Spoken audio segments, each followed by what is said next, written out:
Outsourcing চাকরিগুলো নিয়ে অনেকের ভ্রান্ত ধারণা আছে। অনেকে মনে করেন যে অস্থায়ী এই চাকরি, আউটসোর্সিং এর চাকরিগুলো পরবর্তীতে সরকার স্থায়ী করবে। আসলে ব্যাপারটি কিন্তু সেরকম নয়। আউটসোর্সিং নীতিমালা 2018 সালে অনুসারে যে সমস্ত কর্মচারীগুলো সরকারি দপ্তরগুলোতে চাকরি করে, তারা কিন্তু একটা কোম্পানির মাধ্যমে নিয়োগপ্রাপ্ত হয়ে সেখানে একরকম ভাড়া দেওয়ার মতো, অর্থাৎ কর্মচারী একটি কোম্পানি সরকারি প্রতিষ্ঠানে সাপ্লাই করে বা ভাড়া দেয়। দেখা যাচ্ছে যে একজন কর্মচারীকে একটি প্রতিষ্ঠানে কাজ করতে দিল, তো ওই প্রতিষ্ঠানে যদি কোনো অভিযোগ থাকে তাহলে কিন্তু সেই কর্মচারীকে পরিবর্তন করে আবার অন্যজন দিচ্ছে, অর্থাৎ সেই শ্রমিক খাটানোর মতো ব্যাপারটা এরকম।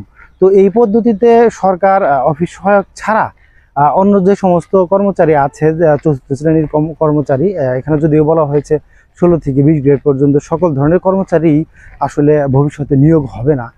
পরিচ্ছন্নতা কর্মী, মালি, কার্পেন্টার, ইলেকট্রিশিয়ান, এই সমস্ত যে সমস্ত কর্মচারীগুলো আছে, তো এদের কিন্তু নিরাপত্তা প্রহরী, তো এদের কিন্তু আসলে ওইভাবে সরাসরি আর নিয়োগ হবে না। আউটসোর্সিং যে নীতিমালা 2018 সেটি অনুসারেই এখানে কিন্তু দেখা যায় 17 থেকে 20,000 টাকার মতো তাদের বেতন নির্ধারণ করা হয়েছে। আর 5টি ক্যাটাগরি করা হয়েছে। ক্যাটাগরি অনুসারে আসলে সর্বসাকুল্যে বেতন, এই বেতনগুলো কিন্তু এই যে বললাম যে 14 থেকে আপনার 20,000 টাকার মতো বেতন, এটি কিন্তু মোট সর্বসাকুল্যে বেতন।